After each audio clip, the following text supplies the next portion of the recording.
It's not a resource, but it runs on every fundamental that we kind of understood how a resource used to work, but it's not a resource. Exactly. Exactly.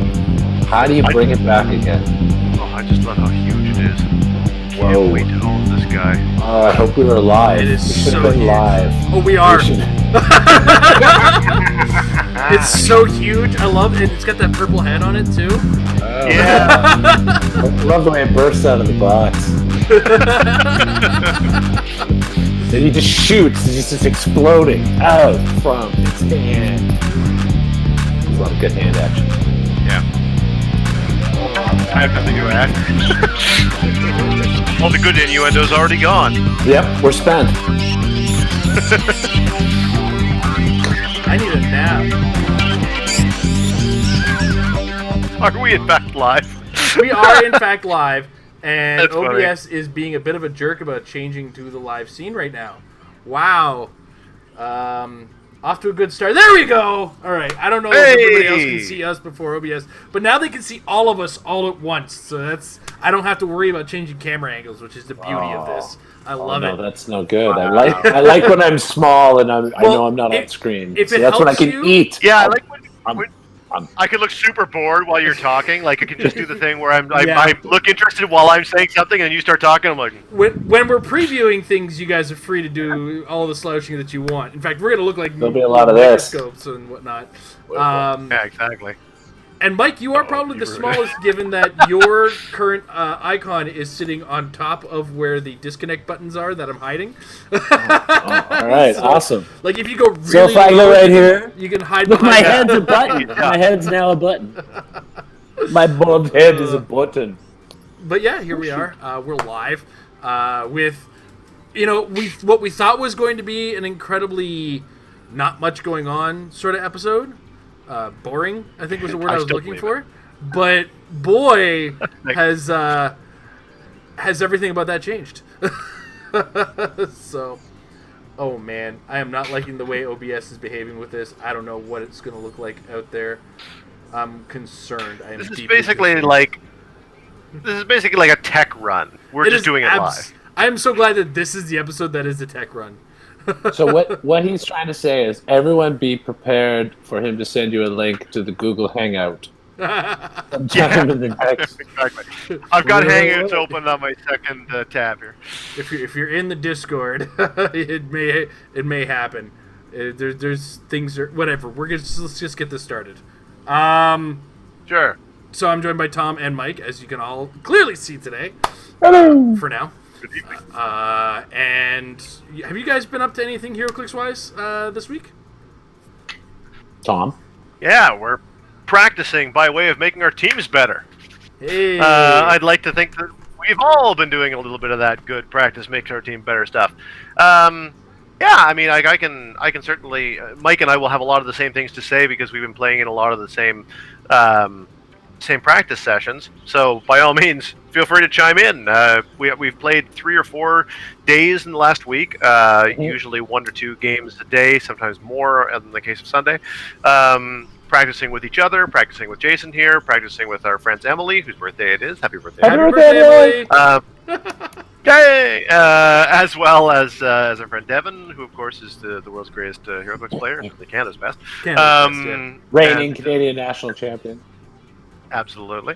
So lots of good help from them, and keeping in touch with Jay on the WhatsApp and whatnot. So a lot of the local community gathering together in a non-physical way to practice together, try to figure out what we're doing for teams. After our chat last week on this very show, it got us more excited to have a continued conversation and then really start committing to having some fun, putting together some teams and throwing them against the wall. We've come a long way with transforming those teams in various ways, and also the singles stuff. I mean, frankly, I am looking forward to singles because I look forward to Heroclix, but I am, I want to practice enough to not embarrass myself, but I'm more or less kind of going into singles on a bit of a lark, if I'm being honest, because I'm excited, and I love Heroclix, and it's fun, but I don't have a team that I'm super excited about in the way that I have a team I'm excited about for teams, so we'll do the best we can, and have some fun. I don't know, what am I missing there, Mike? What would you say? No, I would say, I think that what was really cool was I think our discussion on the last episode about the idea of teams and building actually really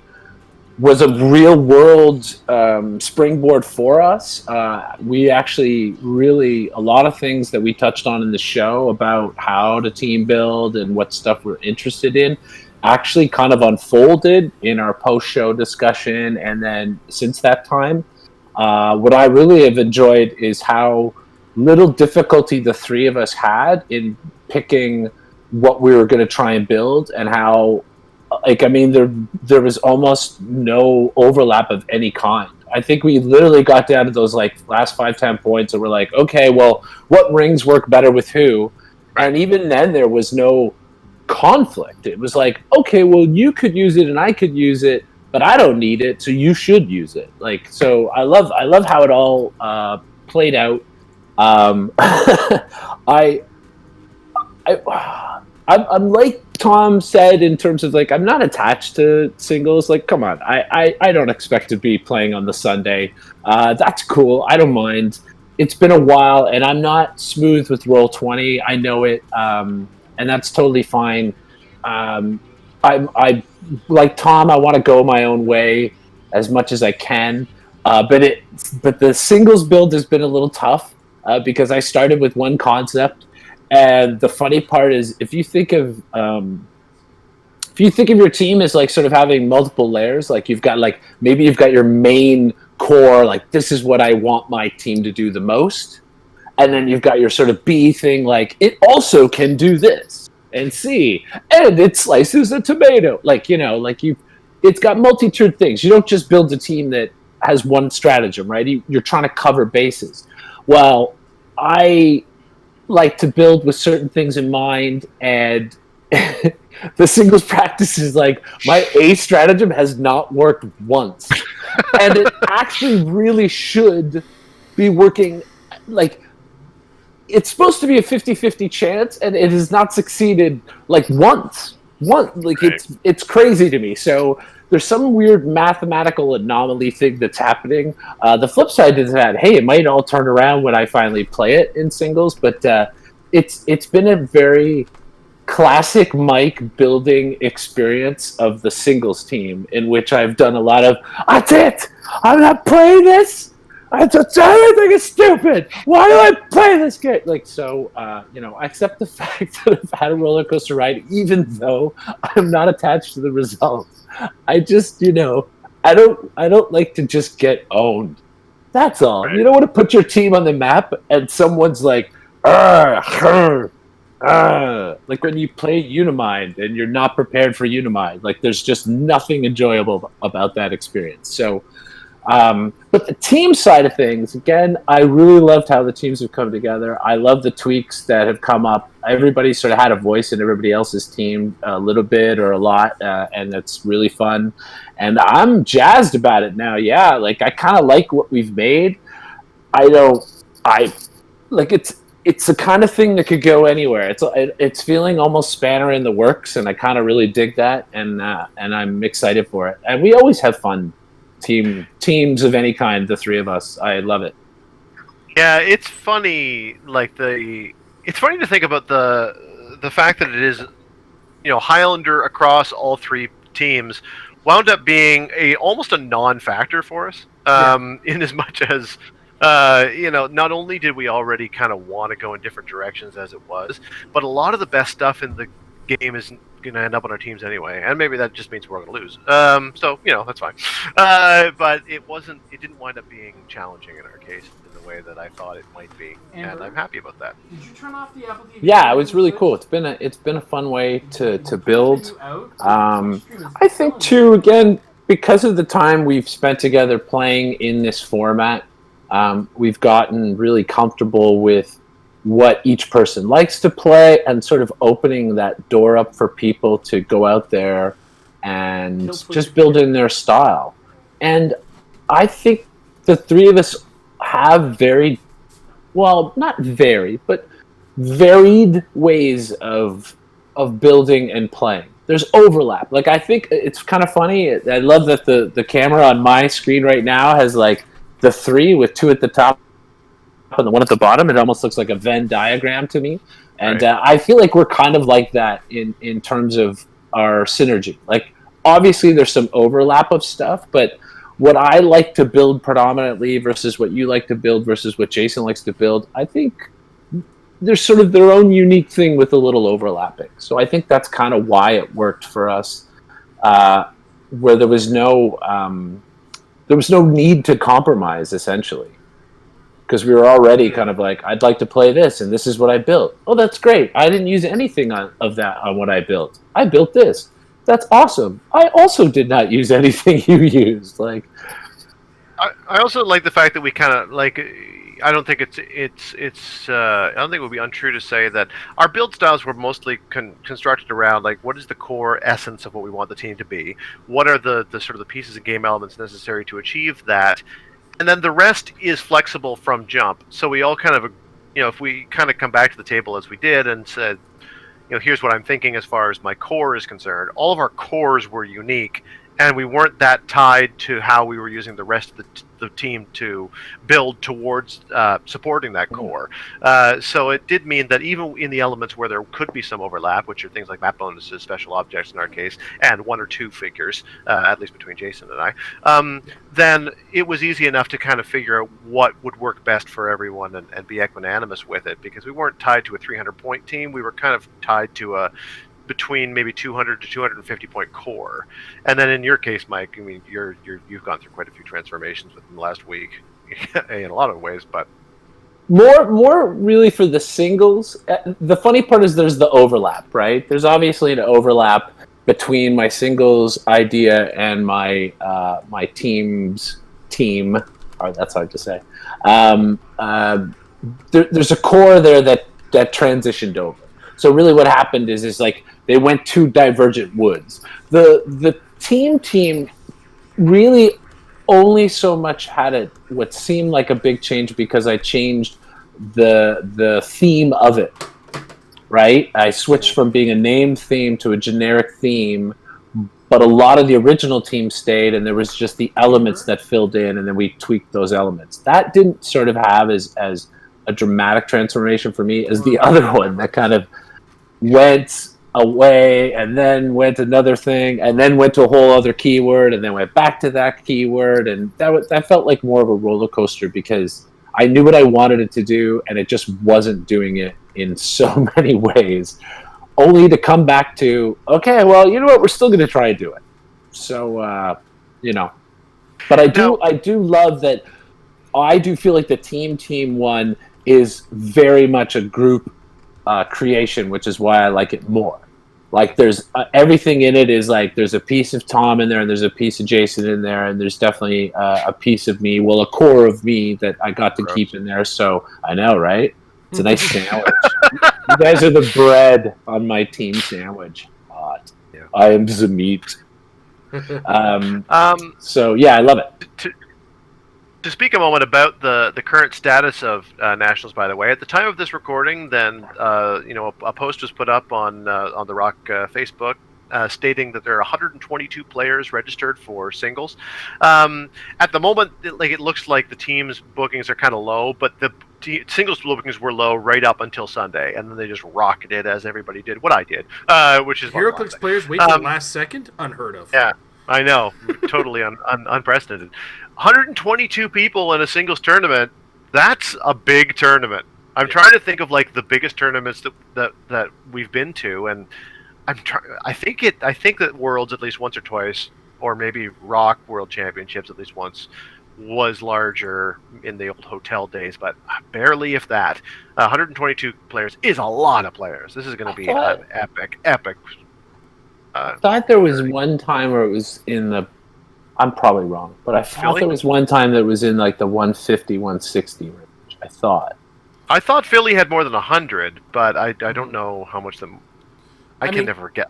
They all blend together. One of the things too worth noting when you talk about Worlds or Nationals, there's a qualification level to that. So I think that will throw off those numbers. There may have been like as an example, in Philly, like 150 odd players in the area. In fact, there was 60 odd teams, if I remember correctly, for Team World that year. Yeah. There was 63 teams, which meant that's 189 players, right? So That's crazy.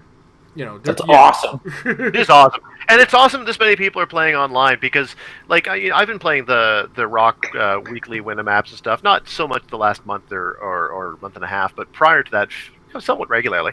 And it, there are some weeks where you struggle to get 8 people. And sometimes it isn't, but like it goes in all different directions. It was unpredictable, and I was really wondering what it was going to look like to do a larger tournament in this setting. So, I mean, I would call this a tremendous success as far as registration is concerned. And now, trying to corral that many people is difficult at the best of times. Doing it in a completely unfamiliar environment will be a unique challenge. So, I immediately, in advance, give a ton of respect to the folks at the Rock for trying to make this happen. It's a hugely daunting task, and what a massive undertaking to go with such a large tournament out the gates. But all credit to them. They've really put together something that's engaged the community in a great way, and so I feel really good for them, and I'm excited for it. Yeah, and I'm really happy to actually sit where I am. Going back to our team setups, like for one, I don't think there was much argument as to what I was going to be playing. It was unavoidable. But like you guys said, because we all have our own styles and our own directions we wanted to go, there was almost no collision. Like there was a couple brief moments, but then I looked at it and said, "Nah, I don't need that. I can just go this way and it's fine." So everything kind of worked out on its own, and I'm kind of happy about that. I've also had the pleasure of playing locally at Dolly, so I get a little bit of my digital and physical fix. I feel though like I'm hitting my stride with Roll20, because since the last episode I've actually played 2 more rounds of the Critical Clicks Kilta Classic. Your stride or your limit? My limit. Yeah. No, but you're getting really smooth there. Man, I was watching your last couple of games, and you got a flow to how you're playing it. You're like, boom, boom, boom, clicking the right things at the right time. Speaking as someone who's at the complete opposite end of the spectrum. One of the things that people don't notice is me doing this to the monitor while I'm counting squares. Me too. I do it too. I just have that tactile element that I'm so used to, where I'm just like, bam, bam, bam, bam. Oh, wait, hold on. I don't need to do that. There's a tool for that. There is? Yeah, there is. I can't remember how to make the ping circle, when you touch the spot. I do that all by... You, hold the square, but you got to click on a brand new square. Oh, my God. I never remember nothing. Yeah. But speaking of which, I've had 2 more rounds in the Critical Clicks Kilta Classic. Round 6, I played against DJ Riggin, really good player. Really tough team he had, and tough in the fact that his defenses were high. He had Big Boss Hill and Nick the Fury, along with the 25-point Orion. So he had Battle World Perplexes for his 2 characters, and he stopped my willpower, which when you hear my team was kind of a non-issue, but I still killed Orion. Anyway, it was 2 of the rare Fancy Dans, 3 of the uncommon Fancy Dans, the rare Ox, and Crime Master for an Enforcers theme team. Finally. I got to live the dream, Mike. The unfortunate fact, though, was Ox did not live to see the dream. Ox was the first one to get obliterated. Nick the Fury has a 5 damage Psychic Blast on his first click. So Ox was not long for the world because... What's that? He said that it? Is that it? Yeah. Ox was not long for the world. Everybody was not long for the world if they got hit by Nick the Fury. But the Fancy Dan, the rare Fancy Dan Lucky has the super large ESD. It's energy shield, but +3 instead. So, this was a game that was everybody is trying to hit high defenses, and I just had more chances. If you kind of want to narrow it down, there was a number of things that went my way and went unfortunately for DJ. A couple of which was he spent an entire turn trying to break away from my team, both with sidesteps and full-blown movements, and he could not. And twice he tried to kill my Crime Master, and both times I rolled Shape Change out of it. So he couldn't get a beat on the Crime Master, who was a source of outwit for me. And then it was just a matter of the fact that I could get between 4 and 5 attacks on a turn, between using the uncommon Fancy Dan's abilities and just the Fancy Dan's shooting. It's usually more or less four attacks per turn, because the leadership allowed me to use the power action twice, and then I would just constantly shoot with the Fancy Dance. And you're able to position if you miss with Fancy Dan, and boy was I moving his characters around a lot for a while. I'm going to place it here, I'm going to place it here, I'm going to place it here, I'm going to place it here. Just because... Well, and you had enough hired flunkies to keep tying them down in the Absolutely. meantime, so that was a big... The successes on leadership really went a long way. Yeah, I made quite a few successful leadership rolls, none of which went toward... One, I think, went towards removing an action once. token. Yeah, I can remember one time. And that... So ultimately, just the pure number of attacks slowly started to whittle down the clicks on DJ's team, and eventually I was able to pick up the win. One of the big moves he was trying to do was he was just trying to get away, because once he killed Ox, he had a lead, and all he had to do was just stay away. And eventually he'd be able to just shoot at my Fancy Dans from a distance, and I'd have to go chase him. But because of all the failed breakaways, he was kind of stuck there dealing with just the sea of attacks. So, and it really came down to the fact that I needed 9s on all my attacks, and eventually one of them was going to hit. So that was what I had to kind of bank on, and it worked out my way. So that put me into the 7th round. And my team for the 7th round was I tried to go Batman family for this one. I was aware of the fact that the Thanos Copter was still there. I was trying so hard to build a team that I was comfortable with Challenger. I just couldn't bring myself to do it. None of the teams felt good with it. I was really close to a Runaways team, and just kind of, but by Runaways team I mean it was going to be 5 Lucy in the Skies. The Runaways team in the strictest possible definition of it. Part of me, though, was like, maybe I should put 1 Sister Grimm in here. Ultimately, I settled on 2 of the common Robins from Batman Animated Series, along with the rare Red Hood, I believe it was common Nightwing, both from Rebirth, and it was, there's one more character... Batman Beyond from Batman Animated Series. The common one was still in this tournament. Even my opponent was like, he's still here? The super rare was gone really early, though. But yeah, so it got off to a bit of a... my opponent had the Thanos Copter, the comic exclusive Thanos that came with the Thanos Copter as well. A Deep Cuts Warbird, which starts with an 18 defense with Defend, and a Lucy in the Sky, which is one of the cheapest sources of Pulse Wave left in the tournament. Not left anymore, spoiler alert. So, the start of the game, I kept my distance, used Outsiders when I really wanted to make big movements, because, the -2 movement and range doesn't affect me when I Outsiders myself. So, but it came to a point where I looked at the situation and said, if I make the first attack, I die. If I give him the first attack, I have the chance to kind of fight back on him. So what I ended up doing was I took my team and kind of positioned in a bit of a spread out manner, and I had a Robin out to kind of be pulse waved ultimately. He pulse waved me with the Thanos Copter, put me on the last click on the Robin, and then followed up with a Lucy in the Sky to pulse wave the entire team, which killed that Robin. But this was my chance to, in my thoughts, I was like, okay, I can now retaliate on this.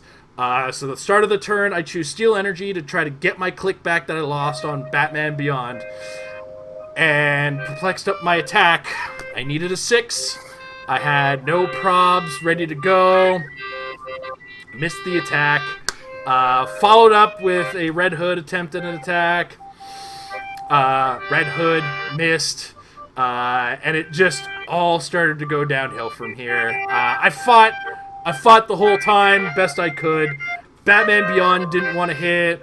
Red Hood didn't want to hit until it didn't matter anymore. Nightwing managed to finish off the Thanos copter. I did incapacitate the Thanos copter, but I'm telling a big story for nothing. All I managed to kill was Lucy in the Sky, gave her some diamonds, Thanos copter down, and just, I was it. My story in the Critical Clicks Kilted Classic is over. Round 7 is about as far as I made it. I feel like I let PJ down because every time somebody asks him, he thought I was going to be the one to win it, so there's a little bit of pressure on me from there. But thank you, Tom. So really PJ's fault. You're saying it's PJ's fault.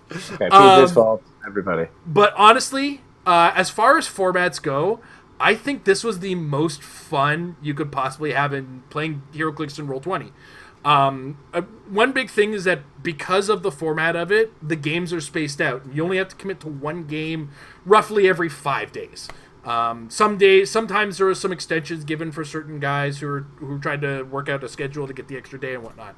But ultimately, you had to commit to one game every week roughly, and build a new team every week. So you had time to kind of look at take in the ban list and see how it all felt and everything like that.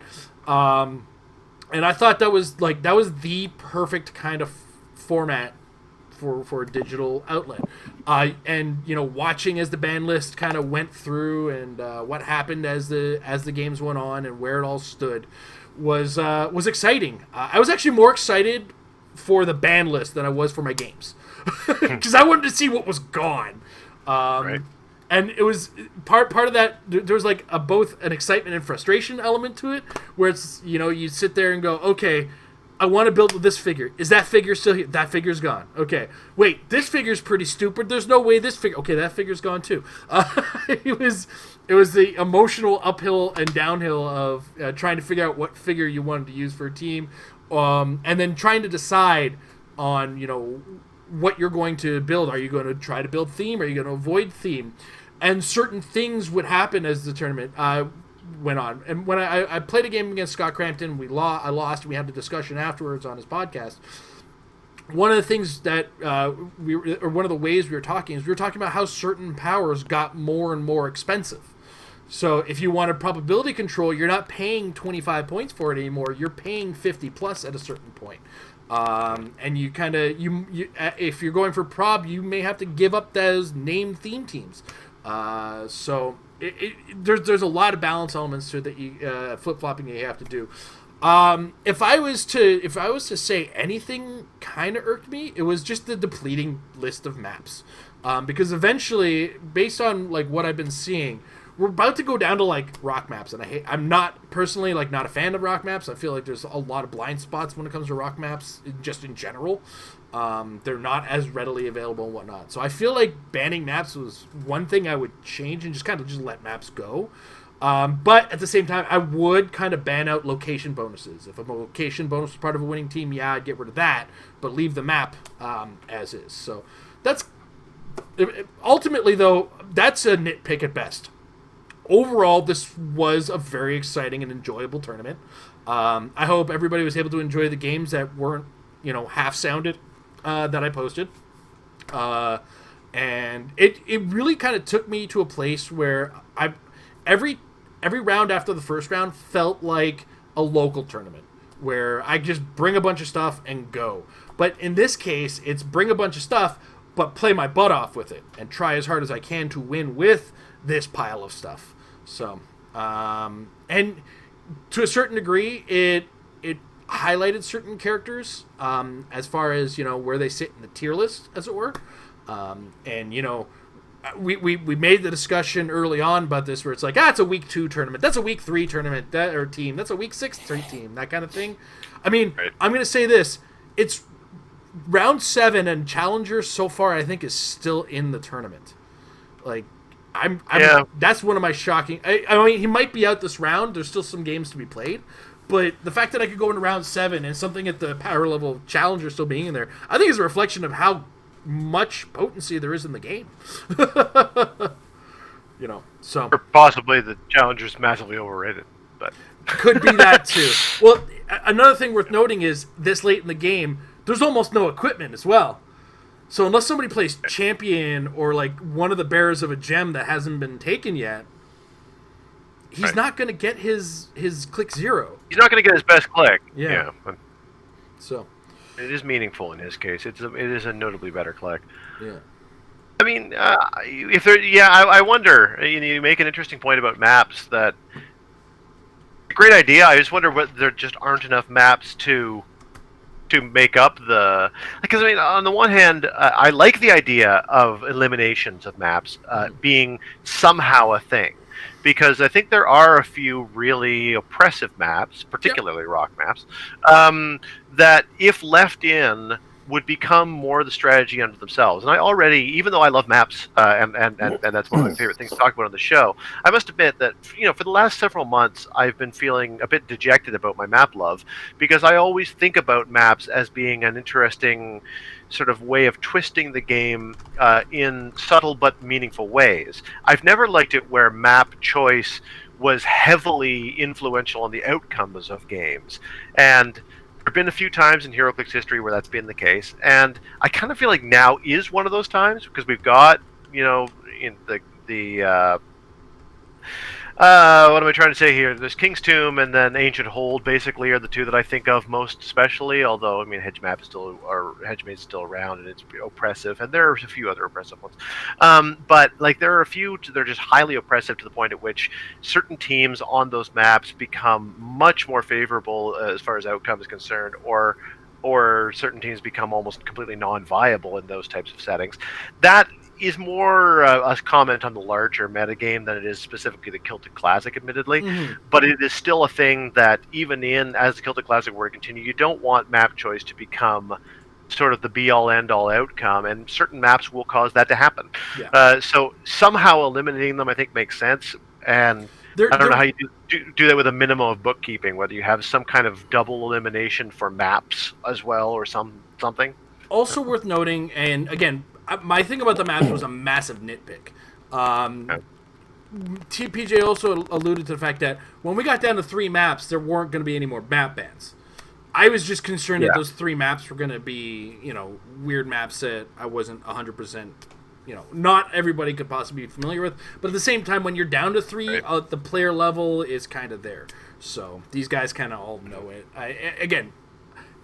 We're making a massive mountain out of, like, an anthill, really. It's like below a molehill. Well, we are, but you're raising an interesting point, which is, any item that has great scarcity in this environment, because maps are one example, but special objects would be another.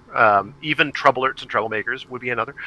Then there's an argument to be made either way about whether or not you go with the same ban idea for those more scarce items, where simply once it's played and it wins, it's banned. You could go completely the other direction, which is they never go away.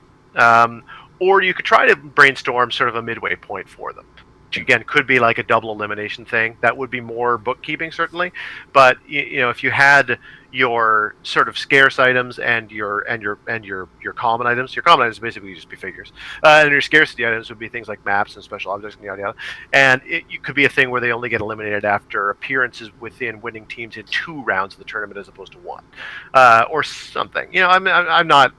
I wouldn't hazard to tell anyone how they should run their tournament, and obviously I wasn't a participant, so that's not the point of it. I guess what I'm getting at is that it may be worth considering if it's going to continue, since it seems like such a massive success, and I would so like to participate next time, that those are the types of things that it might just be worth thinking about. Is, do you have some different treatment of scarce items than common items based on the way that the tournament went?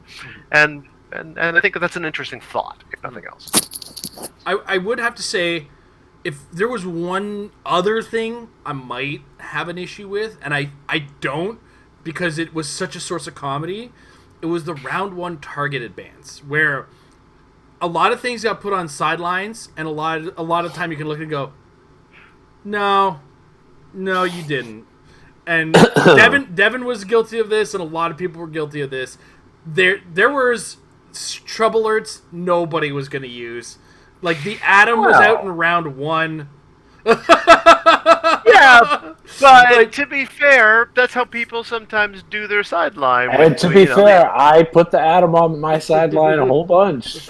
So I mean, I own him. But this is also a tournament where ownership wasn't required. So, but I love fair. that they did that. I think that's great. It's a very clear strategy, a long-term strategy of the tournament that you are capable of building with things outside of the main meta and even the tertiary meta. Right? I mean, that's the purpose of the tournament is if you're really going to survive it, you got to be able to build with everything in the game.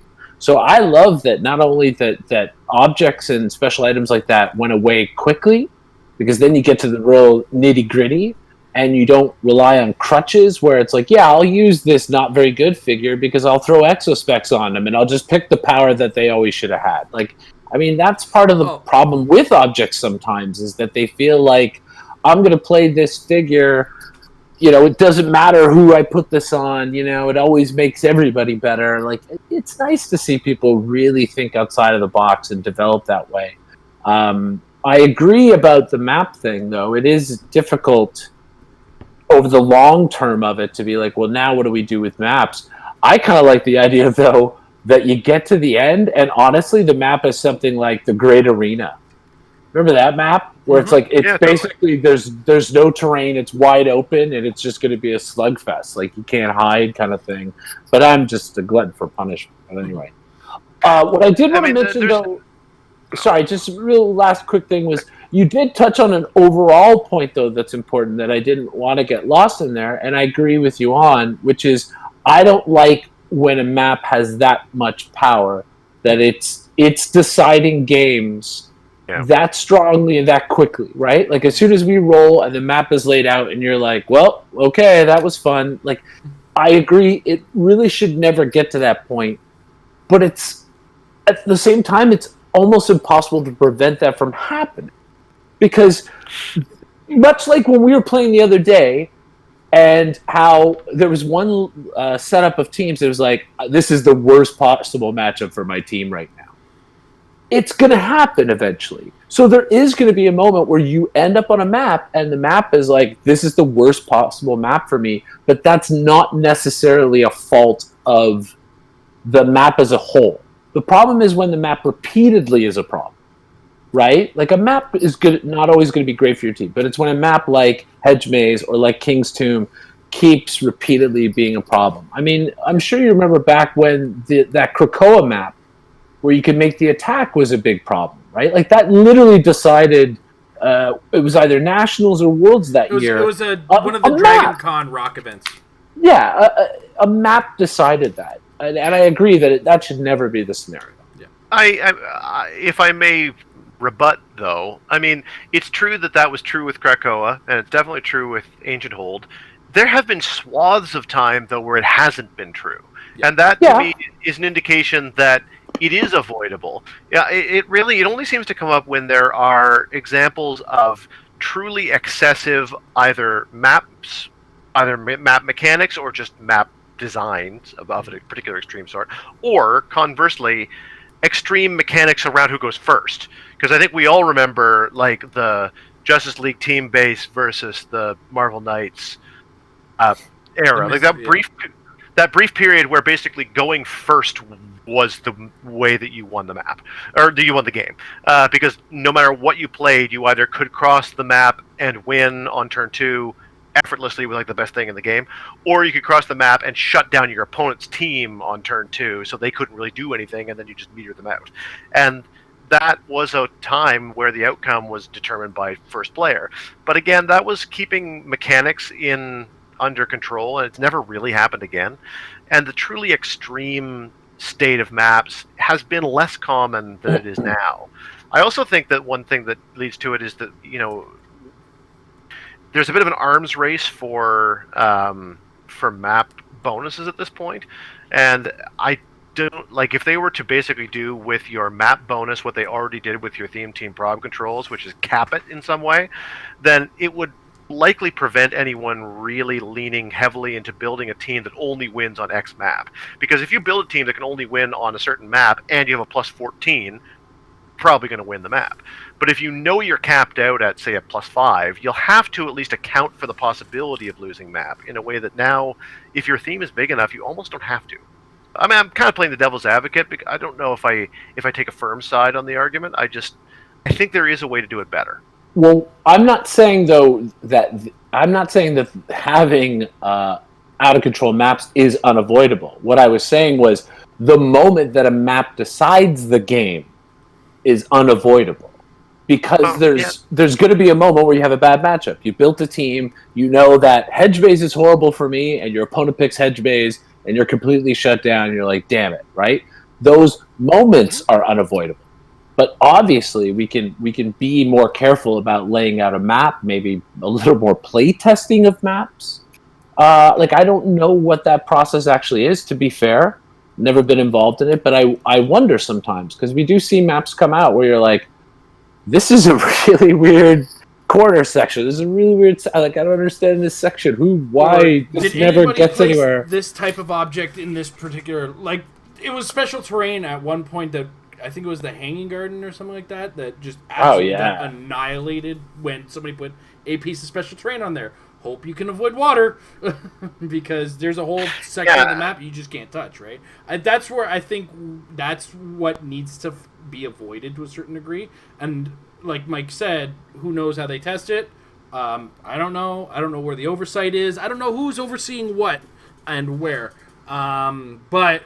at the end of the day, a little bit more care when things like that can occur does sort of need to happen, because we do have to remember that this game is about to see another 3x6 character.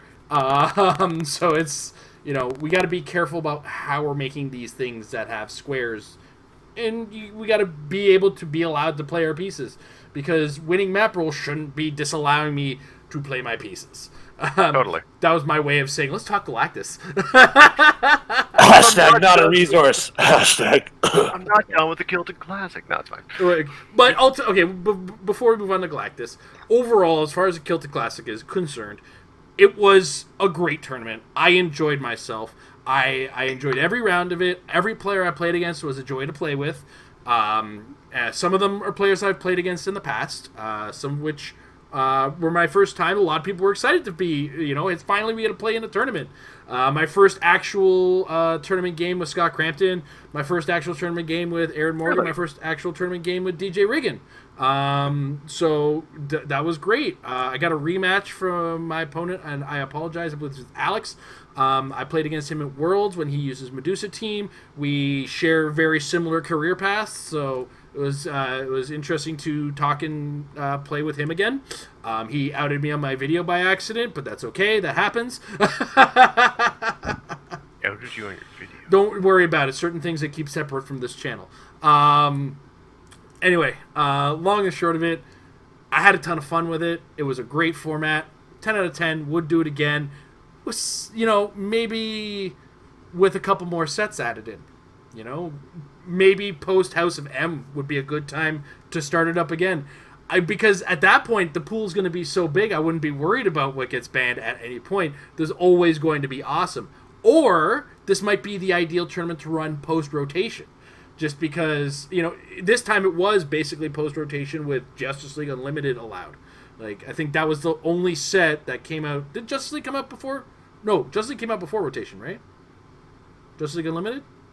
Yeah. It came out before. It was rotation meant a little to me this year. Yeah, and then Captain America. So it was everything that came out post rotation, so run it again after rotation next year maybe would be an interesting way to run it, because it is the most limited that your modern is going to get, and at the same time the ban list feels deeper every time. I think that would be the ideal time to run it.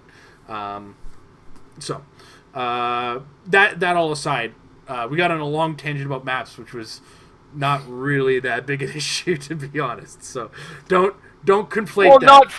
Not for the Celtic Classic. No, I think not for the Celtic Classic. We're talking general. It just took us on its own adventure, on its own little path on a map through three old guys talking Heroclix. Totally, and I don't want to just sound like an old man, shaking his fist at the lawn, at the kids in the lawn.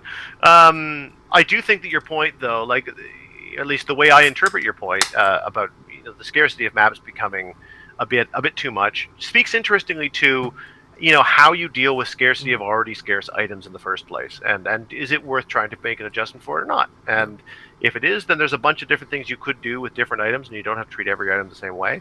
But I guess the thing that I find so exciting is that not only is the Kill to Classic format a really cool idea, really well executed, and like brilliantly pulled off, but that there is still within it room to play around with different things to kind of keep playing around and see what works better and what works worse with the format. It's by no means something that is locked into a specific construction. The idea of a tournament that keeps knocking elements out of core that can take a number of different forms, I think that's real cool. Yeah, absolutely. All right, so finally we can talk about the big purple monster, the Devourer of Worlds, Galactus. So Galactus has the Cosmic Deity and Herald keywords. There's a lot to go through here. This is just page 1. So he's a multi-dial character. What that means is if you're playing with the A and B dial, if the A dial would be KO'd, instead you continue to click one of the B dial.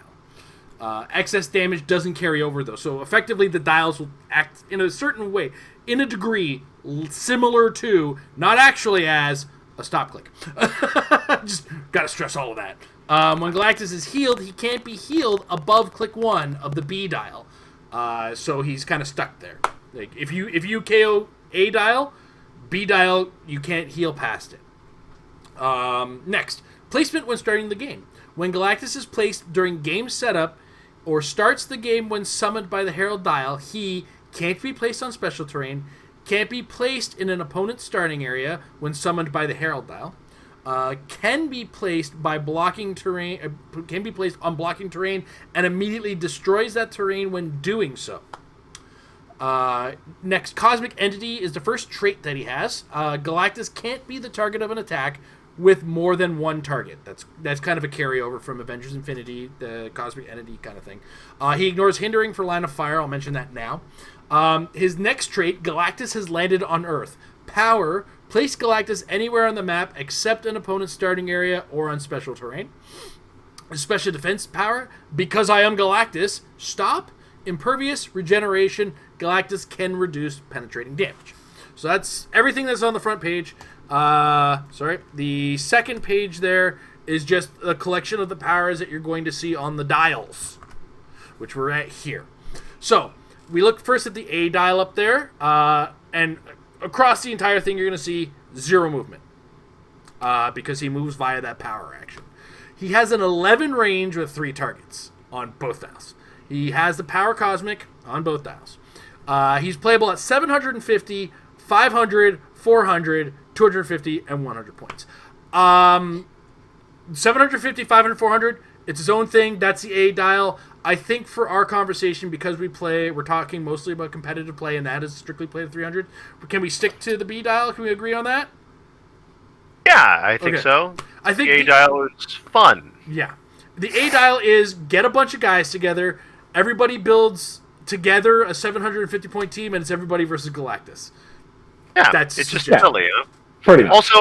Also, I think there's one point, I know you're going to finish talking about the dial, there's one point that should be noted, which is that with an 11 range, the idea being that because a map is 24 rows long, and he himself occupies 3 across, then you can place him so that he will be able to shoot the entire map if you place him right in the middle. So you don't really have to keep moving him. It's just a kind of a modest point while we talk about the rest of the dial. Yeah. But it's a good observation to make. So at 250 points, you get basically a full-blown 11-click dial as you would on a standard figure. And, of course, it's a colossal. But it's everything you see is what you get is on the dial, with the exception of the last click where he has the stop click. So everything you see is powers you would see normally. And I think we're going to have the whole conversation before we kind of analyze the dial, and just kind of take a look at that, enjoy that, take it in. It's 250 or 100 points. Yeah, talk about the elemental converter, and then we'll talk about the dial and converter, because the herald is a separate thing. Yeah. Okay, so the elemental converter. When playing Galactus, the elemental converter dial is in use whether he's on your force or your sideline. Accelerating destruction is the first part of it. At the end of your turn, click the elemental converter dial once. If Galactus or the Herald KO'd an opposing character this turn, you may click it an additional time. It cannot be clicked past click number 20. If a power cosmic square is revealed, heal Galactus equal to the number displayed on this dial. Converting planets to pure energy is the second half. At the end of each opponent's turn, deal 1 unavoidable damage to each character on that force within X squares of a map edge where X is the number displayed on the dial. Okay. And then the elemental converter. We won't look at the Herald dial. We'll look at that in its own. But you see on the converter dial, clicks 1 through 3 are all blank.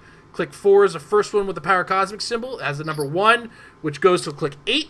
Click 8, we have the number 2, which is also our next instance of a power cosmic, or what the Galactus faces were. Goes to click 12 at 2, and then 12 is where it shows up at 3.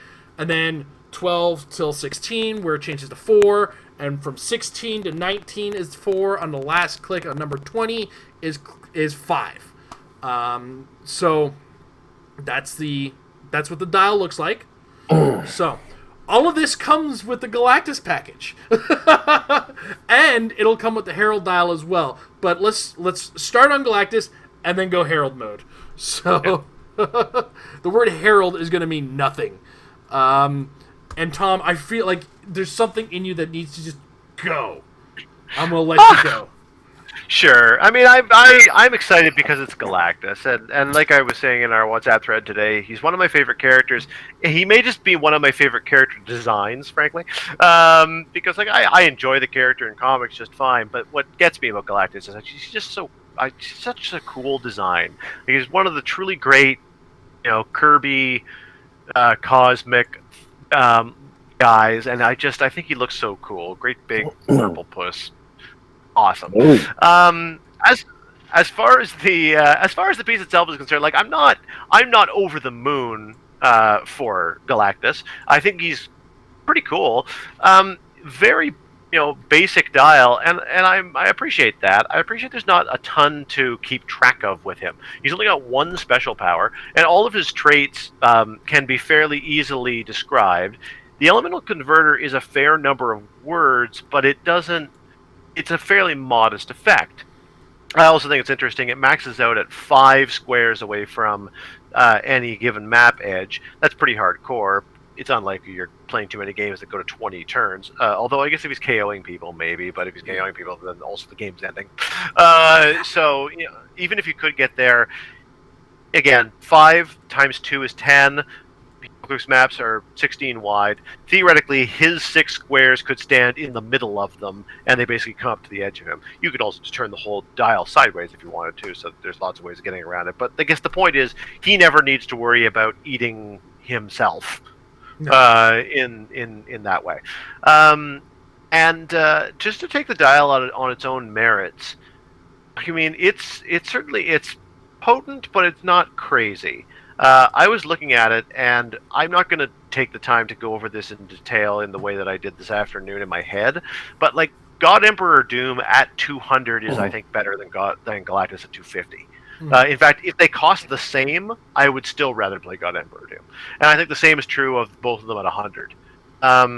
I just think that the God Emperor Doom does more. The double stop clicks with all the healing potential is there. You can't control your healing with Galactus in the way you can with Doom, etc. I know there's more to this game than comparing one figure to one other figure, but it's an appropriate comparison, it feels like. I do love the fact that he can't do the multi-target thing on him. I also just love the fact that he can go wherever he wants. He can crash down anywhere he wants. So boss. You just place him. You want to go somewhere, he just goes there, unless there's special terrain. He's just going to be like, I'm going to sit right here. Exactly. He just eases himself down. And I there's something to be said for obviously I love the fact he starts with Prob. His opening click is crazy. I love the 19 invincible and everything. He's got a ton of invincible in his dial, so it's hard to get through him. And the elemental converter is one of those things that it provides a nice bit of passive healing, and it doesn't hugely impact upon your turn until such time as you can kind of wait it out. Anyone who just wants to fill their starting area with Colossals and wait for you to trigger Retaliation has 4 turns to do something. And then they would all be taking damage, so they better get out. Okay, yeah, sure. They start. Yeah, 3 turns because they starts on the 1. So yeah, they have three turns to do something. And that's not to say they can't. It just means that they must. They can't just stand there, or else the map is going to eat them. Well, actually, it depends upon if you have Galactus and you win initiative. Your opponent actually has 2 turns because the dial clicks at the end of your turn. So at the end of my first turn, it goes to click 2. So you get your second turn. The end of my second turn, it goes to click 3. So you get your turn. So you, as second player, only get 2 turns before it comes over to that. So I think you can't dissuade the elemental converter thing as giving sort of that boost that brings the 100 and 250 point Galactus kind of up than what he first appears. You know what I'm saying? Like as a 100-point figure, I 100% agree with you. I would take God Emperor Doom right away. And even when I'm reading the traits on them, same deal. God Emperor Doom to me looks like he's got more action, more longevity, 2 stop clicks. I played against him at 100, and I thought, oh, look at it, I got him all the way to his last click, and all of a sudden he was back up to first click. So I agree on that. But I think what's cool about Galactus at 100 points on the right cosmic team with the right barriering up and whatever, you win map, and now you really can take advantage of this shock the turtle thing that starts to happen fast. Yeah. Right? I mean, again, it's if I win map, if I build a huge cosmic team, I win map. I kind of pick a map with a lot of walls, make it even harder for you to easily sidestep away from the wall, right? Boom. It just starts shock the turtle. I love the idea. I think you have to sort of the fact that you get this Herald dial, I mean, again, that means he's 120, or sorry, no, it comes with him, right? So it's 100 points, it's included. It comes with him, yeah. So that one's always with him. It's like this surprise thing that's coming at the end of the meal. Like if you look at him without the elemental dial, the converter dial, I think, 100%, I agree with you. It's that, wow, there's the stratagem there that's so like, okay, buddy, you don't get to sit back. Let's make this game happen. I kind of like that because we've seen a lot of people who are like, I've got half my force that does all this nasty stuff that sits in my starting area, and I send out my peons. Maybe like, I don't know, some 30-point hawk girls that just come out and smash your guys. I might be bitter, Tom. Tom, what'd you do to Mike? Yeah, right. And sits back with Mike, show us on the doll where the hot girls hit you. I'm being silly. There are lots worse, but yeah, there are. But you know what I'm saying, right? We've seen that a lot. You've got these nasty pieces that sit in the back, and you can't get all the way across the map to deal with them. Galactus is like, that's fine. You just stay there. I don't mind passively doing damage to you quickly after my second turn. I think that's really cool, and that brings an element to him that makes the 100-point a deceptively useful addition to a team. It does feel like a giant target, but put Galactus on King. Here comes the map, but here comes the map again. Galactus on King's Tomb. A lot of fun stuff with that. Yeah. You don't want to break walls. Galactus is like, okay, I got a lot of range. Here, let me just pour it over to this corner. Now you can break some walls before the shock turtle kills you. Just doing a quick reorganization because now it's time to talk about the other part of this. The one that I think at this point everybody is having this conversation who has seen this. So I'm first going to show the text on the Herald dial, and then we're going to show you the Herald dial text alongside the dial so we can work through that. Give me a second. I actually have to do the part where I'm showing everybody. There it is. All right. So we have the Herald dial. How to play the Herald dial. You may pay 25 points to include the Herald dial on your starting force. This dial is in use whether Galactus is on the map or on your sideline, and this dial's effect apply until the Herald is KO'd. The 25 points for this dial are scored when the Herald is KO'd. Cosmic Rebirth. During force construction, choose a standard friendly character. Those are important words. Standard friendly character. Specifically the standard part. whose point value is equal to or less than half the build total to become the Herald. So in 300 points, it's got to be 150 points or less. The Herald has a range value of 5 if its printed range value is less, and can't be equipped or replaced. The Herald has power cosmic and can use the power displayed on the Herald dial. Galactus is coming is the next part. At the end of your turn, if the Herald is within 5 squares of an opposing character or KO'd an opposing character this turn, click the Herald dial once. Turn it twice if both apply. The Herald dial can't be clicked past click 12. Your worlds are spoke. The die is cast. So shall it be. The Herald has power. If you occupy an opponent's starting area, roll a d6. If the result is equal or more than the number displayed on the Herald dial, place Galactus anywhere on the map on his purple 100-point starting line. Galactus scores 100 points if KO. So, long to short of it, 25 points, you get Power Cosmic and powers on the Herald dial on this character. And that dial can move if they're within 5 squares of an opposing character or they've KO'd an opposing character. Note that the opposing character you KO'd doesn't have to be standard. Bystanders are a liability for this thing. And then the character gains the ability to go to your starting area and possibly call Galactus over. So that's the generality of the Herald dial. That's the TLDR of it. I'm gonna get everything set up, Mike, and the elemental converter. I'm gonna get both of them are in the same window, so you're good. Yeah. Because that's the other thing is yes, you're right. The elemental converter does work in conjunction with this. It's there. Right. So Mike, I'm gonna get your thoughts first here. It's part of the 25 points. Yeah. Wow. Well, I mean, the utility belt is. I mean, sorry. The Infinity Gauntlet is a cool. I mean, sorry. We're talking about Galactus, which is # not a resource. Yeah, like, what do you say? I mean, I saw the dial preview. I put my pre-order in for Galactus. I think about 12 minutes after I saw that little preview there, because it's 25 points. It's 25 points to have a chance to bring in this 100-point figure who could wreck some stuff for sure. He could be a liability, but I don't mind an ID call-in of a Galactus. Holy crap on a biscuit. And, I mean, it plays well. I mean, there's a lot of figures who would love to have some Power Cosmic and just 5 range alone for 25 points. To also have the elemental converter, so now you're playing Shock the Turtle again. And you don't have to put a giant target like Galactus on your team. I guess everybody has to learn to play against elemental converters. Because, and we're all going to learn how to build 275-point teams.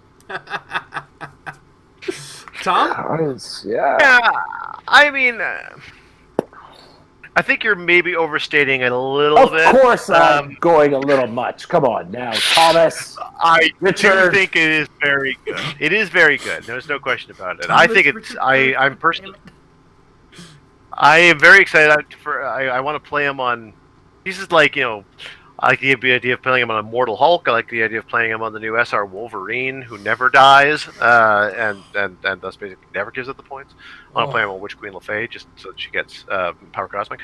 I think the Herald Dial is awesome, and yet I don't think it is awesome in such a way that it is intrinsically unbalanced or game-breaking. It hits the map, and then you say, well, I guess I've lost. One of those types of effects. Nothing about it is overwhelming in and of itself. I think it's incredible value for 25 points, and so, as you say, it belongs on a lot of teams. It's hard to know whether it belongs on every team. I think that it'll, it may be difficult to, because you have to be consistently within 5 of other people to be turning the Herald Dial, and it's hard to do that without being in threat sometimes, depending upon the circumstance. So it may be a challenging proposition. It will force a certain type of play, and that's, I think, my favorite thing about the whole Galactus package. Between the Elemental Converters effect and the Herald's effect, it is promoting, it is subtly promoting a certain sort of aggression or a certain, at least, action. You can't sit in your starting area, or else the elemental converter will get you. You don't want to spend as much time as possible as far away from your opponent if you're interested in moving the Herald dial. These are things that you need to kind of consider if you're going to try to use the quote-unquote resource to its full effect. And as a result, it subtly pushes the game more towards the way we like to play anyway. So it's a purely good thing as far as I'm concerned. I think it's really fun, and I'm excited for the contribution that it might make to the game for those reasons, because it'll promote a style of play that I really enjoy. So good for WizKids on this. I think it's good design. One thing I really liked, and I'm taking away from this, is we always want those movement powers. But that's what you start the dial with. Hope you know how to do it without them later on, because as the Herald dial gets better, we kind of lose the things we want most out of it. I mean, granted, in the middle you get that pulse wave. Everybody wants pulse wave. That's just an unavoidable desire. But the fact that it's one power at a time until you get to peak click, and it's pulse wave probability control. Well, for one, you earned it. But it's also the only place where you get 2 active powers. And I think that is to be commended as well, because too often we've had these things kind of mount up in power, and like to a point where it's just okay. Once you're halfway through, you're just almost unstoppable in comparison to what you started at. I also don't think that this doesn't sell me as one of those things that takes too many characters that aren't already good and makes them like playable. There's maybe, I'm going to say, a dozen characters that will take this and be like, now I want to start considering this character with the elemental converter, or with the Herald dial / elemental converter. But I don't think there's that many, or I don't think it's a situation where it's like every character I want to have a Herald dial on. There's going to be a number of them where it's like it would be nice to have them, and incrementally most of them do get a little bit better, but it's not so overwhelmingly powerful. It's just it's the fact that it adds the elemental converter and the fear of Galactus. See, for me, that's really what it is. Yeah. I feel like you've said, I'm not even looking at it as the Herald dial. That to me is like secondary. I'm looking at it as 25 points to play the elemental converter on a team designed to enjoy that. You know what I'm saying? Like, I made a team, and I know what teams I don't like about that are going to sit in the back. Boom, here's 25 points. Because, I mean, I could put it on a 15-point Cadmus Scientist if I want to, right? It just says standard figure below half your build. So I don't care as much about the Power Cosmic and whatever as I'm like, wow, here's 25 points to have an Elemental Converter on any team that I want to have it on. That's one thing I forgot to say that always gives Power Cosmic, yeah. That's pretty cool to me, right? Like, I agree that the Herald dial isn't runaway at all. It doesn't feel like any of those old resources that I refer to, where you put it on a figure and all of a sudden that figure was just like Ghost Rider with the utility belt with some stupid. I did that at a tournament, and I apologize to those people that I literally murdered their teams in 2 turns. But back then as well, you looked at Ghost Rider like, that's cute. Wait a second. Yeah, that's what I'm saying. That thing made him crazy. And I agree. The Herald dial isn't making anybody crazy. I'm just still more blown away by this whole, here's 25 points for the Elemental Converter in case you don't want to spend 100 points to put the Galactus target on your team. Mm-hmm. That's kind of how it feels to me. I also like the fact that they have dictated that the Herald can't be equipped or replaced. Yeah. So you can't stack this with other equipment. Even if this isn't equipment, it functions in a way akin to it insofar as it cuts off the opportunity for other equipping. And it also doesn't make some focus characters over the top. Right. It also, if I'm reading it correctly, it would mean that any character that starts equipped would basically just not be able to get the Herald dial, or that it would unequip them. So, I mean, it limits it a little tiny bit in that respect, but not enough to be worth talking about. I do have a rules question for all of us who are not rules people by our nature. God, I miss our rules guy. Okay. Whatever my answer is wrong. Okay, so here's the thing. It says the Herald has a range value of 5 if its printed range value is less. Yeah. Okay? Herald has a range value of 5 if its printed range value is less. That would be a replacement effect, right? Yes. I would want to say yes. Okay, so if it is, it has a range value of 5. So if you had a range value of 4, and you went to pulse wave somebody, normally you would replace the 4 with 2, because it's a replacement effect to half your range. So would you then be halving your 5, or could you choose the order of replacements? So you replace the 4 with 2, and then you replace the 2 with 5, and then you get a 5 range for your pulse wave. I remember there being something about this in Pulse Wave, where it takes your Yes. final range and then halves it. Yes. I think it's actually in the words of Pulse Wave, but I don't have it on me right now, so... I want to concur with him because I feel like there was a past experience where the exact kind of thing came up where it was like, oh, there's 2 replacements. And that was what I remember Jay saying about the ruling was, no, there's something in Pulse Wave specifically that covers that and says blah, blah, blah, blah. Found my package. Because that would be awesome. I love the idea, Tom, because, yeah. Oh, no, but like the same question, but now with hypersonic. Because hypersonic is another replacement effect for your range. Yep. So if you've got more than one replacement, could you replace your 4 with a 2 and then replace your 2 with a 5 and get a 5 range out of a 4 range character when you're using hypersonic? I would have to think yes. Since as active player, you would choose the order of that effect. Okay, so you could replace the smaller number. Because Pulse Wave does have range, and hypersonic also halves range. But I'm going to check the rulebook at some point while you guys keep going. Yeah, I remember that. I thought at one point the pulse wave thing was the only exception to the usual replace then modify. It basically was modify then replace. But yes. I'm thinking of a game that I played years and years ago, so I thought it might have changed since. This kind of gives you some indication, as we all three are so uncertain. It's funny how these weird rules loopholes are still out there. Too bad that there's not a J on our podcast at the moment. Well, this is the thing: is a lot of times that's what happens. Is there's this loophole. But then that loophole gets closed, but then we find another loophole, and they kind of keep getting closed over time. But for us, it's hard to remember, okay, which was the last loophole that got closed? Which was which? Yeah, agreed. You know? Anyway, it doesn't really matter. I was just curious I just wanted to throw it in because, like, once again, I'm never clear. That's a great question. I mean, I do think that this Galactus thing is awesome, and I will have ordered one by the time we go off the air. I just need to get my credit card. I just want it. He's so huge. Dude, look, I noticed you wore a purple shirt. Let's not pretend that you wore a purple shirt for Galactus.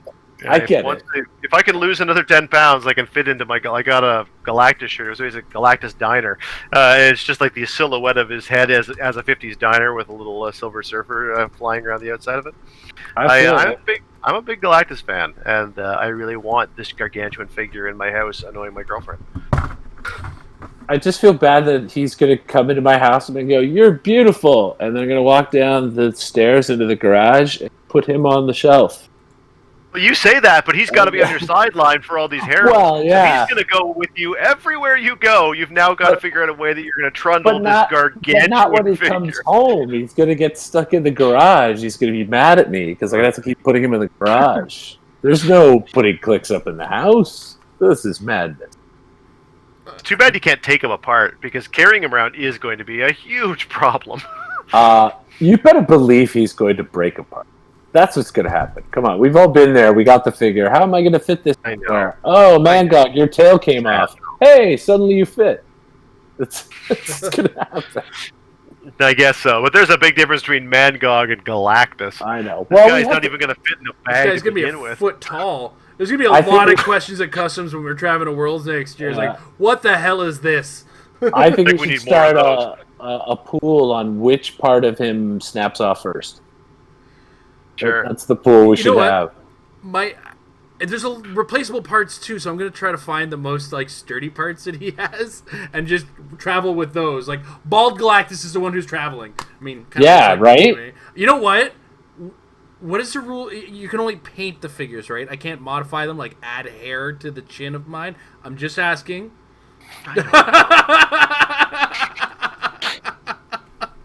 Add some glasses on him.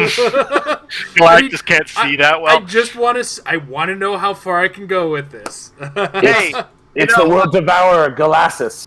Oh yeah. Oh, he flew right past us. He couldn't see us. Well, hey, several years ago in this game, he had a 16 range, so I think he is losing his eyesight a little bit as time goes on. I know. I gave that one running shot once at a tournament. That was the map. It was so wrong. I'm gonna running shot energy explode.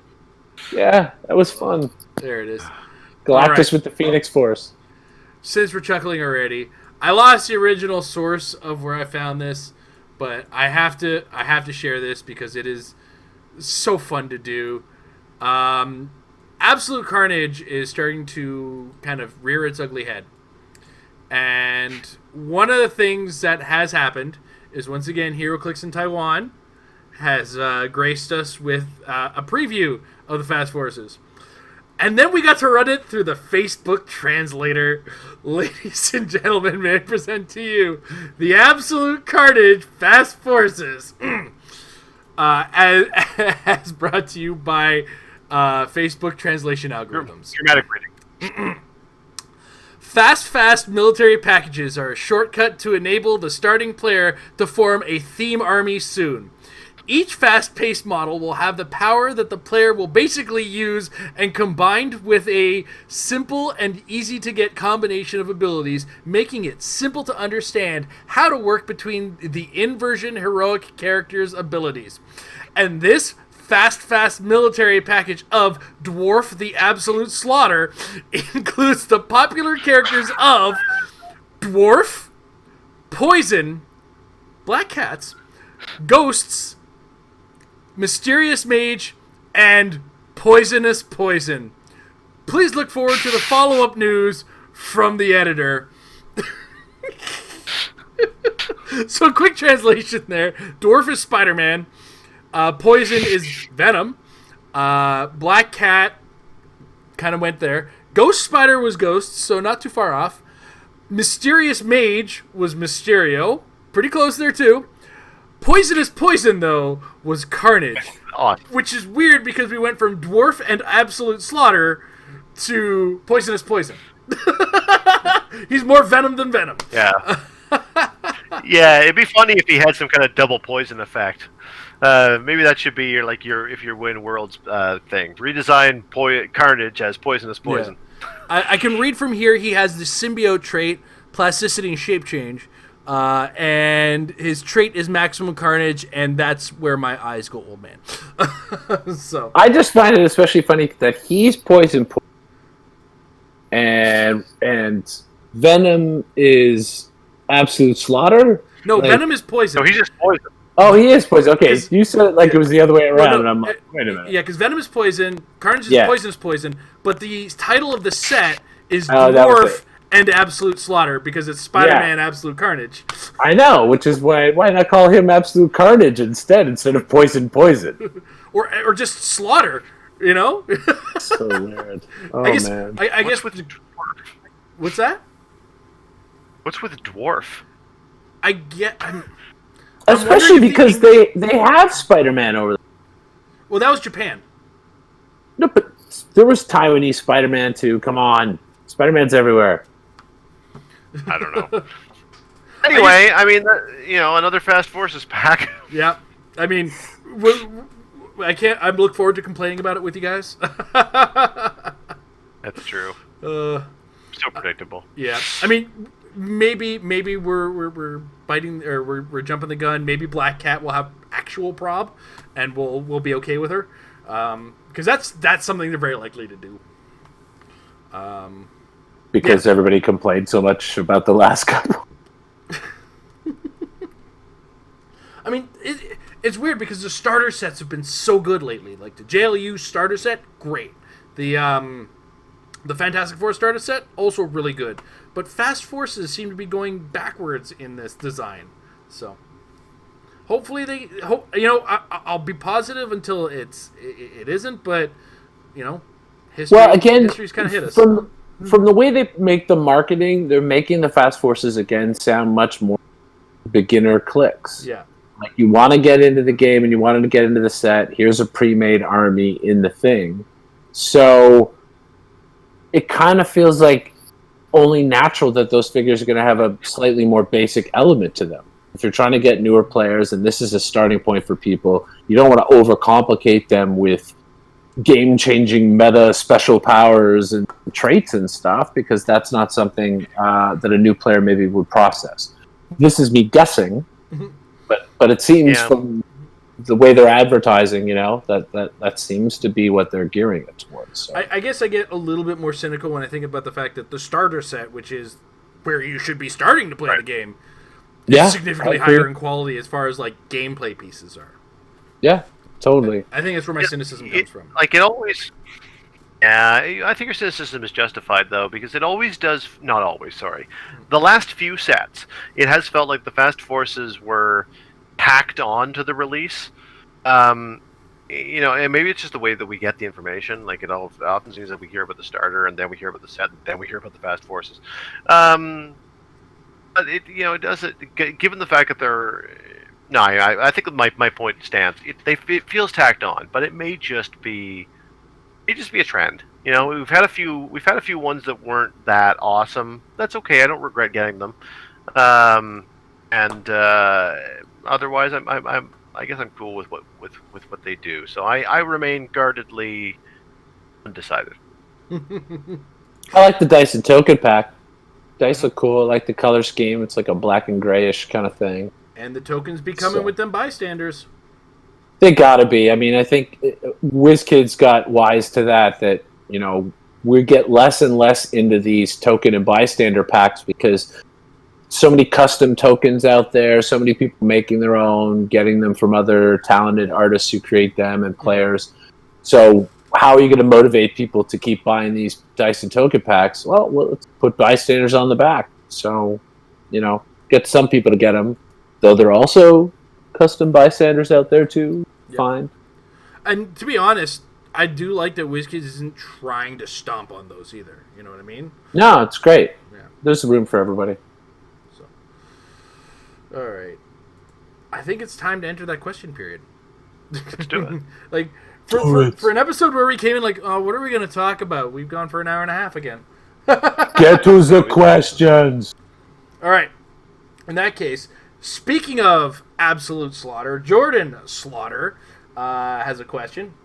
If buying loose boosters, modern, which set or sets have the best chance of pulling a meta piece or a high trade value or fun pieces? That's always a hard question, and Tom disappeared suddenly. Damn you, Tom, because you didn't want to answer that question. Curse you, Tom. I don't want to tell you how to spend your money. Do you want to take this one first? Well, I think that's the first thing you always have to say. You kind of have to put an asterisk beside it and say, everything's a chance, everything's random. One person's play style is different than another person's play style. It's kind of difficult to tell you blank set is going to make your overall game better. I do think you should be always looking at, obviously, the more current sets, because that's modern and last long. Oh, man, yeah, I don't really want to say a specific thing. All right, Tom? Can you hear me? The question? Yeah, I can hear you. Did you catch the question? It was, I think, what I caught was, I believe, what currently available on the shelf set would you want to buy from if you most likely want to pull something that is meta viable? Is that the question? He does question meta, trade value, and fun. So, I guess we'll start with. I think JLU would. Go ahead. Okay.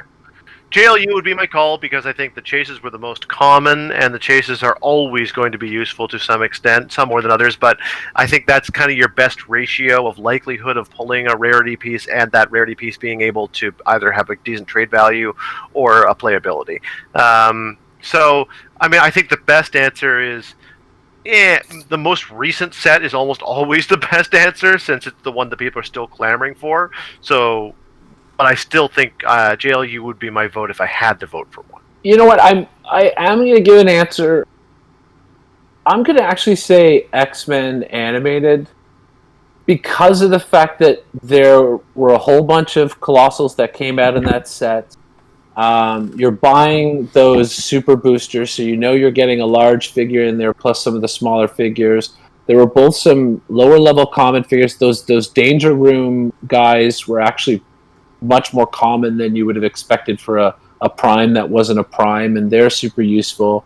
There were some lower level power figures and generics, but the overall fact that you've got these super boosters, and there were a whole bunch of good colossal retile. I mean, that regular Phoenix is pretty good, and she's common.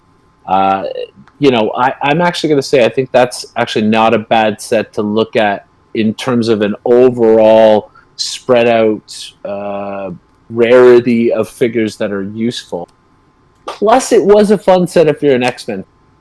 I think there was a lot of fun figures in there.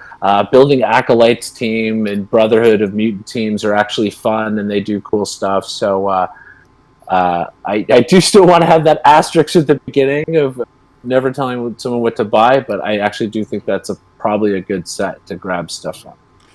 I personally am going to actually jump on Tom's back on this one, Justice League Unlimited, for a different reason, though, and it's the fact that there is meta viability in the common slot, both in the Joker and in the Dr. Fate, as well as some degree of financial value, because Dr. Fates, I think, are kind of selling right now at like $5 to $10, right? I believe. And Jokers are at least $5 themselves. So, if you know somebody looking for Dr. Fates and Jokers and you want to get your money back on the pack, at least there's that potential. But big asterisks.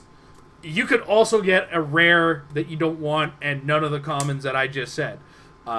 Subsequently with X-Men Animated, you might get a Sasquatch as your colossal. Yep. And it's not to crap on the character, but it's not the best character meta-wise. Statistically speaking, your colossal is Exodus. I have 500 of them. Yeah. I had quite a few Exoduses by the end of the exodus of my extra stuff out of my house. But I also ended up with 3 Magnetos at one point in time. A couple of Phoenixes. Get out of here. A couple of Phoenixes. I still didn't get mine back. I don't have yours, man. Phoenixes. I didn't say Dark Phoenix. Phoenicians. No, I don't know where my common Phoenix. I don't know where my regular common uncommon Phoenix is. Really? Anyway, I'm gonna have an extra one around the gone. house, and I think Alexis is bored of it, so I'll double check. She's moved on to wrestlers, and dude, Bailey's around the corner. She's on the wrestling train forever, so I'll see if she's done with that. But as well, sure. If you really want to get the meta, if you're looking for it, gotta get the meta pieces, dude. Buy singles. Singles, always singles. Yeah, absolutely. Don't buy packs because you want to get good, valuable things. Buy packs because you want pieces. Dude, yeah, even trying to do the thing of, I'll get a case because I'll get chase, I'll get 2 chases. No, man. Speaking as someone who has bought multiple cases, thinking, I'll at least get. Never play the I'll at least get game. Singles. Mm-hmm. You guaranteed to get what you want by buying singles. Also worth noting, when myself and Amber buy our 2 cases at the start of the set, it's because we're trying to bulk up the collection immediately. Get all those common, uncommon things, multiples of whatever is in a lower level that we might want, because we play the game beyond the competitive realm. If you're strictly mind zoned on the competitive metagame, then packs are not the direction you want to go with the singles. That said, we're going to go to his end part there where he wanted to know about where you're going to get the most fun. And that's where I jump in with Mike and say, get some X-Men, dude, because that Colossal figure is going to be fun either way, and there's all sorts of fun to be had in the X-Men set. Get a mojo. Bored! Tom, what do you think would be more fun? I don't know that I have an answer. I think it's all about what you think is fun. Is your idea of fun playing DC? Then get some. I think JLU is actually still a pretty good answer for the best of DC right now. For me, fun is the fact that the Fantastic Four are back in Heroclix. So I'll be a while before I'm over that fact. I'm still super pumped. And there's also still lots I don't have from that set, so I'll be buying that. So yeah, I don't have a good answer, man. If you're just going to buy a pack or two, I think you get whatever you want. I don't think you can go wrong. Heroclix is fun. Mike? For the fun question? Well, I answered it before All with right, we're going to stick with X-Men animated. Yeah, dude, I love that set. I love X-Men. All right. The next one, I have to pull up the list myself, but I know, Tom, it's one of your favorite things to talk about in Heroclix. And it's Michael Fedor, the Alpha patron. If you want to be a patron, check us out at patreon.com/MapleClicks. Michael Fedor wants to know, what are the top 3 maps used in a modern metagame right now, in your opinions? So, like, what are the top 3 used, opinion-based? So it's not gonna. We're not gonna. No, it's a fair question. It's hard. It's hard to be metric. Yeah, it's hard. It's really hard to be metric without. We have been doing I'm just gonna say we've been doing a piss poor job of paying attention to what people are playing. like we are nowhere near where we were. I'd say 2 or 3 years ago about like keeping track of what's going on. I regrettably agree. So we're gonna talk about New Year's resolutions in December. Yeah, I just asked Tom and I asked Jay. I like, hey man, here's my team. What map should I put on this team other than Earth X Wakanda? Yeah, it's I find it hard to answer the question top 3, because there's 2 different ways you can kind of go with the question, and ideally you kind of merge them together. Because there's one thing for maps that you're playing because you're building a team around trying to win on that map, or maps that you're playing because you want the map bonus badly enough to put it on there. So I wind up with kind of 5. I wind up with 5 options, and I'm not sure how to get it down to 3. Like the 5 that occur to me are Ancient Hold and King's Tomb. Those are the first 2 that jump to mind immediately. They both perform a similar function from the perspective that they significantly narrow down your ability to get around and your ability to get to your opponent's starting area. In that regard, Ancient Hold is absolutely the most brutal. It's just a wall-a-thon and a door-a-thon, and it's a Tri-Sentinel kills your whole team-a-thon. It's impossible to look past it.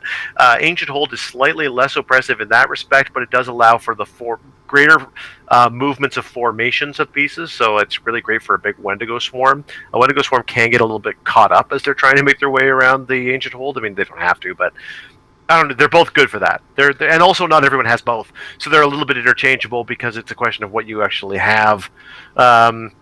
And the third one I would say, if I'm not counting map bonuses, is the WWE arena, because it goes in the absolute opposite direction. It is the most clear map you can find, because all it is obscuring terrain with a few patches of hindering. It's a fair amount of obscuring, so if you're stymied by obscuring, then don't pick it. But those extreme ends of the map spectrum, I think, get a lot of play. But I don't think you can answer that question without paying lip service to Skull Camp. Because it really helps out your mind control pieces quite a bit, and it can also frustrate people who are relying on TK to equip their special objects. And you can't look past Avengers Tower, which is never really played for the purposes of being on it, but is an outstanding way of getting 5 points for prob on your team if you assume you're going to lose map. Which, I mean, I've built teams at +5 theme because I wanted the theme probs, and I still put the Iron Avengers on there because I assume I will never win with a +5, and I'm almost always right. The game is crazy now. So, yeah, I know he said top 3, but I felt I needed to address 5. No, that's fine. Mike?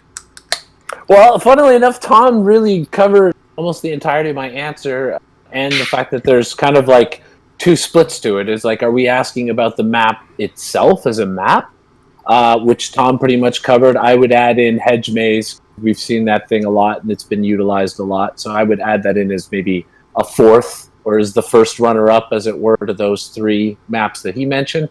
And then there's the other side of it, which is, are you playing for the map bonus? Because I think in the case of Stark Tower and Skull Camp, neither of those maps are really being played for the terrain.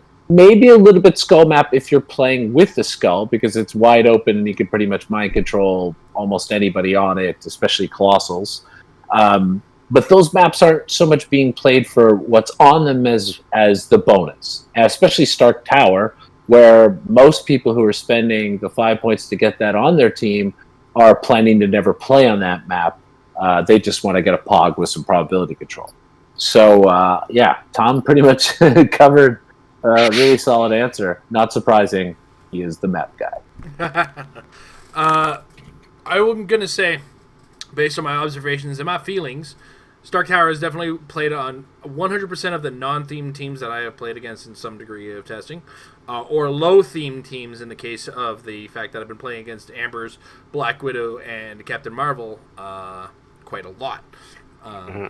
Video coming for our patrons. Little plug there. But as Tom kind of alluded to, the King's Tomb and the... What was the other one? It was Ancient Hold? Ancient Hold. Yeah. Those ones are Even just... worse. Yeah, just getting so much play because of how they are. I'm trying to be nice about it. That, yeah, if you want to talk about top three, those are, in my observations, some of the more higher played maps. To lesser degrees, things I have seen as well that I've personally been playing. But I have been playing a lot with location bonuses in mind in a lot of my teams, specifically Latvian ones. So I am so distant from what other people are playing in maps. It's like, I should really be considering that, but I'm not, because I'm paying 0 points for maps and want to use them. So, all right. So that covers that. I'm going to check the chat, see what's going on in there.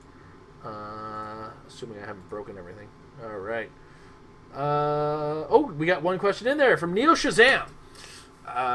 Would you support a change to making Captain Marvel 150 point / 95 point version unique, and or adjusting Immortal Hulk, giving 25, 50, 25 points upon KO or other change? Okay. After the fact, dial changes are really rough to make. YouTube, what are you doing to me here? So I can't... Oh, it's because OBS is taking a dump on me again. What is that? What does that mean? I don't want to know. I'll explain it after the show. What's the safe word? Banana. That said, I honestly... The uniqueness on Captain Marvel is neither here nor there. Most things, I think, when they try to make something unique, they specifically don't want too of an effect on the board to avoid confusion lately. That seemed to be more the effect. Or to avoid something overtly broken. Of course, my baseline for this is still Brazzaro. So, I mean, I have to kind of look a little harder at it. Or, there have been times where it's like, 2 Alex Wilders would be nice, and they said no. No 2 Alex Wilders is not going to happen, young man. So, they do tend to lean that way. So, I'm 2.5, one or the other. I don't care. Let it not be unique. And honestly, I think the Immortal Hulk has been fine. I mean, yeah, he's been winning games or winning tournaments in places, but it's just he's a tough, meaty dude to have to try to take down. We've seen it before. We'll deal with it as we do. So I don't think any changes in those regards really have to be made, in my opinion. And I've over-answered a simple yes/no question. Tom? Oh, it's not just a yes/no. There's at least 2 yeses or no answers. Yeah. Captain Marvel unique. Honestly, there are several pieces who I would make an argument for being unique before we got to Captain Marvel. You would have had to burn your way through Wendigo and Tri-Sentinel and Dark Phoenix and Doctor Fantastic and others. So no, actually, I don't think so. I think that being non-unique is okay. Even at 95. The most you get is 3 on a team, and then you've got nothing else. In more likelihood, you've got 2 on a team and a Black Widow, and I frankly don't think that it's that much of an extreme stacking effect. I think it's worth 95 points. Yeah. So I don't actually think she's unbalanced. I just think she's really good, and that's a fine line, but I think that she's on the right side of it. And Immortal Hulk, I don't think changing the values that you score would make a lick of difference. If you think it's broken at 25, 25, 50, it would still be broken at 25, 50, 25. It's such a minor difference that what's the point? Mike? Sorry, not to poo-poo on the question. But. No, that's fine.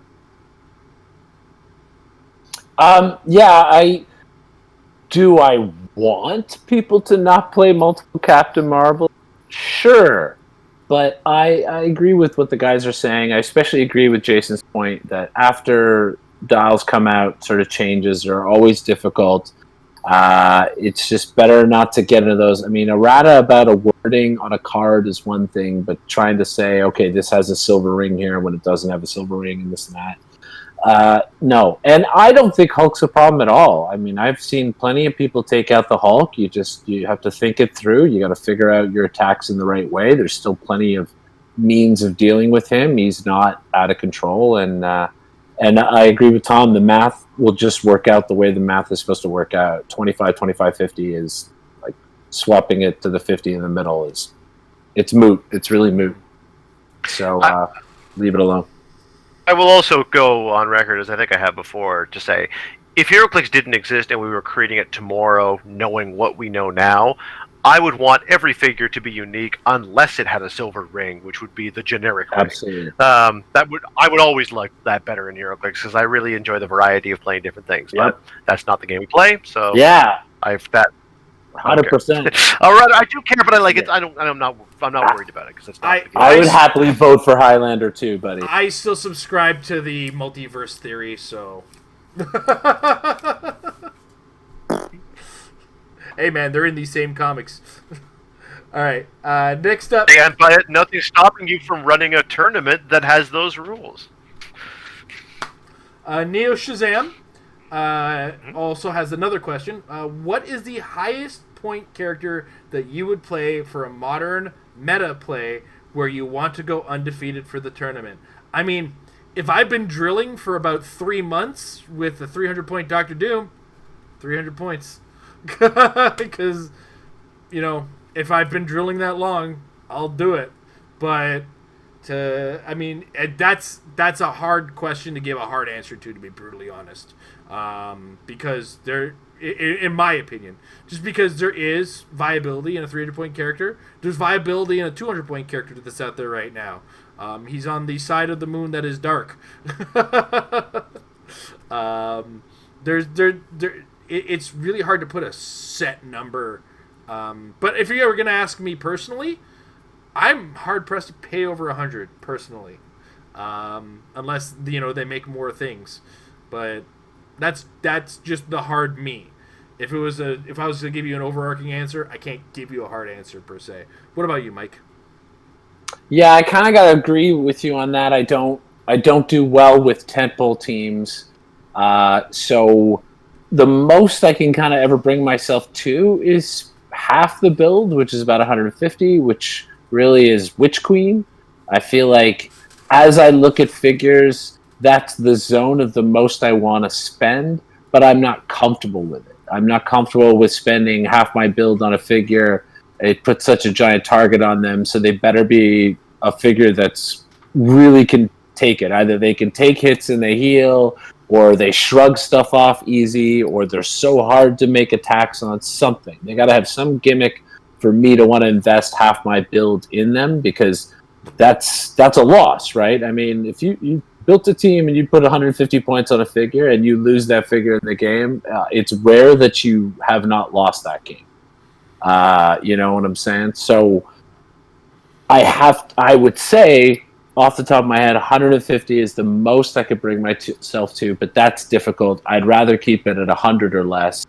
But I do know there are a few figures out there like Ultron, like Witch Queen, like Chase Thor, that are in that realm of loose consideration. But and Unimind, until he retired, obviously was a figure who you could totally play at 150 points and succeed. It's just it's not my jam, man. My dice are not that good. We've been there. One tournament, you got pretty far with it. With the Witch Queen? No, the Unimind. Yeah, with Unimind, sure, but Witch Queen? Oh God, never. That was so painful. I lost her. Queen challenge. Out of 6, well, no, I was the first one to take it, and I failed it epically because out of 6 rounds, I lost her power 4 times out of those 6 rounds. Like it was nuts. So hence why I'm not a fan of investing that much in that figure. Tom? It's a hard question, because I think both of you either said it or at least alluded to it. I don't think that any of us approach building with that being a question that we would ask, because it's so dependent upon the actual pieces that are out there. Like, I imagine I could contemplate a piece that cost 200 points that I would play if it ticked a number of different boxes. I just can't think of an example of one that does. Therefore, there probably is no 200-point piece, but that doesn't mean there couldn't be. So it's a very difficult question. I think I will have to default to Mike's answer, because Witch Queen is also the most expensive figure I can think of confidently playing in a competitive tournament and feeling like I could do it, because at least it's a tangible example. So because that tangible example is the most expensive example I can come up with, then my answer would be 150. But I think it's actually a really hard question to answer, and I don't think any of us lean towards that point value anyway. I think we all prefer more, but not because it's cheaper. Only because it's just more tools in the toolbox. Yeah, more is better, man. Because stuff we know dice don't always work out for you. Having more means you've got more possibilities, more people to take actions, more avenues of attack. You can spread out more. Like there's just so many options when you play with some lower point figures that do cool stuff, and your team doesn't crumble as easily, right? Like that's why I think in general we're not those kind of guys who are like, yeah, I'm just gonna kaboom. And I get it. Jason's talked about 300-point Doom, and I think he'll admit it that that's more like a heart thing. Like, I would love to play a 300-point Doom, and I would love for it to work. Does round 3 of the Critical Clix Classic count? Well, because I played Red Onslaught for that. Yeah. At 3. I don't think it counts. Why not, Tom? Because the question was a tournament where you wanted to go undefeated. Yeah, there you go. Yeah. I mean, can we just go back to undefeated? I think I've done that once in my life, and that was the tournament I went while Ontario Provincials was occurring. I went to a WKO in Jacks on Queens, and that was the one I won. That was like, I think, the only tournament of that caliber where it was like, bring your best team, and I went and completely swept. So I've done it a couple or 3 times, but it's never had more than 100 points on it. So maybe my answer should be 100 points. That was Devil Dinosaur. Yeah, because that team was my monster team. So then the highest point character on that was 100 with the Carnage. So I don't think I've ever had an undefeated big tournament win. I've gone maybe undefeated in the Swiss and then lost, or I've had one loss in the Swiss and then gone undefeated, obviously, to win. But I don't think I've ever. I know I had a loss in my provincial win. There's always one in there. Pesky loss. Trying to think what my team was when I went, because there's another Rock Canada Cup where I had nope, the highest point figure on that was Devil Dinosaur as well. Never mind. I was like, got thinking of Quinjet, because the Quinjet year, didn't you go undefeated until the final? Until the final with you. That one was the Quinjet where I paid 100, and it was 135 for that, I think. Yeah. Yeah. And then the year after that, I had played a Devil Dinosaur team, went undefeated in Swiss, and lost in the top 8. Right. Wow, I had a good streak there for a while. Those were good days. Because see, that's what's funny for me is I kind of love having the one loss in Swiss, because so often that's the team. Like, if I have a good team, that's the team I end up facing in the final rounds or whatever. Like, my provincial loss, that was a great example. Is I played against Derek's team, which was that evil Gotham Underworld, just keep making penguins and attacking. And my team was Yakeem Thunder with Brainiac, Al Jordan Al Jordan had Brainiac, and Eclipso was on what's his face, and I think I had the Invisible Jet, and I had a Supreme Intelligence as well. And he owned me in the Swiss. Like, I didn't know what to do with that team. Like, it's just penguins. And because of that loss, I was actually able to figure out how to beat it which was the only reason I made it into that final and won. So sometimes it's good to have that loss. Sometimes it's better not to go undefeated. Of course, Devin would argue that. Devin would argue if a team looks like it has the slightest of a chance of missing a dice roll, it's trash and needs to go away. So, I mean, to be the one to defend Devin, if he were here, I will tell Devin to his face. You know this. No, he would be the first one to tell you that if he goes undefeated in Swiss, for the longest time, that was terrible. Yes. Like a terrible omen for him. Yeah, Undefeated in Swiss was basically a death knell for Devin for like a year and a bit. And then he broke the barrier. Yeah. I remember that because he would always come like, well, I went undefeated in Swiss, so I'm going to lose in the top 8. Yep. Because and he always did. I mean, Devin had the same problem I had. It's that top 8 hump. If you can't get over it sometimes. And it's really hard. I think it's hard for everybody. It is. So don't get... here's one thing to kind of... And I'm sorry, Neo Shazam, I'm going to kind of morph away from your question a little bit. I think it's kind of a hard attitude to go in and say, I'm going to be undefeated in Swiss with this team. It's a hard mentality to go in with, because when you go to a competitive meta tournament, the expectation is everybody there is playing at their best, and this is the kind of situation where on any given Sunday, anything can go bad and you can lose to anything, because everybody should be playing at the top of their game. So it's best to play what you know and what you're most comfortable with to try to get the best result in it. And don't get down if you do take a loss. Look at why you lost, like Mike did in the situation he was explaining. And maybe when you get to the top 8 and have to come across that situation again, you replay it better. I think that's the better mentality to go in with. But we answered the question, so I just kind of wanted to... We wanted to do that thing, that fatherly thing I tend to do in this. It's, what I do. I got to double check the Discord to see if there's any further questions. You bet. Because we're using Discord right now, and we are kind of blocked off from that. There we go. Troll the Metal Lab has some things. Okay. David C. has an opinion. He says he's glad he went for team Nats and not singles Nats. So am I. Feel that. Yeah. Because I could just imagine trying to go through both of those weekends. It just sounds like such a... I feel for you guys, and I'll be cheering for you guys just from not playing. He has a question, though. I expect it to be fun. Yeah.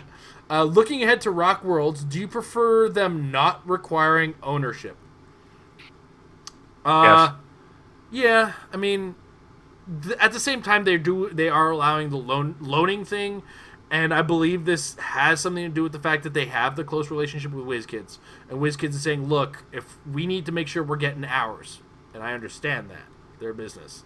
So... well, let me clarify. He's talking about Worlds. Well, he's talking about Rock Worlds. Rock Worlds. Yeah. Oh, so I thought he was... Which is online. No, I thought he was just talking about the Worlds that's down the line in October and not having ownership. I thought that's actually what he was asking. Maybe I misread. Because this says, do you prefer them not requiring ownership? I guess, okay, so if the Rock Worlds doesn't require ownership, because that's not WizKids associated as yes. Much. The event in October does not require ownership. That's fine. I mean, ultimately, all of us could get it. So many of you know how to contact me. I've already done one photo shoot for Emily. Just let me know if you want the clothing on or off. That costs extra. Yours or mine? The clothing on. I'm saying yours or mine. Sorry, Tom, what were you going to say? All I was going to say is that I'm all for not ownership under any circumstance, really. Just because that's how I like the game to be. So to your previous point, Jason, I think there's a distinction between what would you like to see and what is the reality of the situation, and can I live happily with the reality of the situation? Absolutely, yeah. I'm happy to live with the reality of whatever situation they give me, because I assume that there are extenuating circumstances and reasons for the choices that are being made. If it's a clear blue sky answer that just said, would we be happier to play Heroclix in a world where ownership was not necessary, then I would say yes. It's more about building the team you want to play and playing it to me than it is about showing off your collection, and that is as true in the online space as it is physically. So. Mike, If I wanted to build a team that was 30 Brainiacs, that would be hard for me to pull off, even with all the friends I have. I would think it would be impossible to pull off, regardless of the friends I have. I would still be in favor of somebody letting me doing it. I wouldn't do it, but I'd be happier to be allowed to. Mike? Sorry. No, it's all good. It ends up being a two-part answer because of the fact that looking at the event in October as its own separate thing, and it's not a WizKids sponsored thing, and it's really just about, hey, everybody, here's the situation we're in, and let's have a big tournament, and let's everybody make whatever crazy team you want of all the cool figures that are available, and everybody has everything available to them. I love that idea. Let's do it, especially because we're doing it online. I totally support that. I also understand and support WizKids as a business that's created this game that's a collectible game that has rarity of figures for reasons beyond just the market of the figures, but sometimes they put powers on these figures with the understanding that this figure isn't going to be as prevalent. You know, that's why it's a chase. That's why it's a super rare prime. That's why it's a whatever. So there is an element to the construction and implementation of the figures with their rarity, with the format, to have an effect on building. And also, as a business, if they're selling a product, they want to see you physically having the product. So when we go to a regular tournament, you would expect to see the physical figure. The specifics of ownership, of course, I don't care. I don't care for someone to show me I bought that figure. I just want them to physically have it there because somebody should have, WizKids should have got the money for the things they're selling so that we can play the game in that respect. So I hope that understands that I'm happy with both. Like, I love that the online play, that people are willing to say, yeah, you don't need to own. We're playing online. It's like we're almost doing the math of it. So everybody just build whatever you want. Let's have a good time and see who can build the coolest, craziest thing. Totally support that. But I again, it's a collectible game with figures. So there should be that existence as well. That there are tournaments that require the physical figure and the physical card and the what have you. We can live in both worlds. We can have both. Mm-hmm. I've already done one photo shoot for Emily. Let me know if you guys need any other photo shoots. Yeah, man. After I meet Aiden Wednesday, I think I'm good. All right. That's it. David C. also wants to know, Tom, he's asking for requests. Do you know they might be giants? Yeah, of course. Well, that. Oh, I see. With the squeeze box. No, Yeah. I don't know enough to be able to play anything, but I'll see what I can figure out. I'm more used to sad Eastern European music. That's awesome. Do you know Long Long Way to? Yes, I do. Oh, you want me to play it? No, I don't. No, I'm not going to. I also feel like there are people sleeping in the next room, so there's nothing helps sleep quite as much as a loud wind-based instrument. Making friends.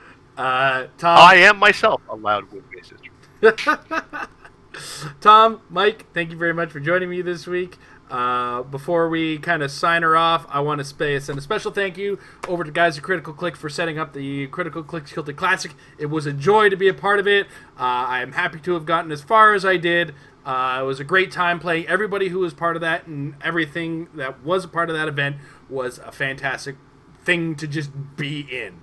So, from the bottom of my heart, do it again. It's one of the most exciting things I've done with online Heroclix yet. That said, I want to take a couple seconds to thank our sponsors over at Majestic CCG. They're our longtime sponsors, and they're a great place to get some of the great brain dumps from the greats of the game in Heroclix. You can check out their link or their website down below there, majesticccg.com. Check out the Apex Insiders for $3 a month to get the premium articles through there. As well, I want to thank our patrons over at patreon.com/marriedwithclicks. Any level of support is much appreciated. You guys who do support us, go a long way towards keeping us going as we are. Patrons of the $5 and up level, look forward to a game by the end of this week for your special patron-only game between myself and Amber. But yeah, Rock Nationals is just around the corner. Get those teams out on Roll20. Log in with a friend. Get those rooms set up. Get some drinks aside and get some practice, because practice will make your teams better. Have a good night, everybody.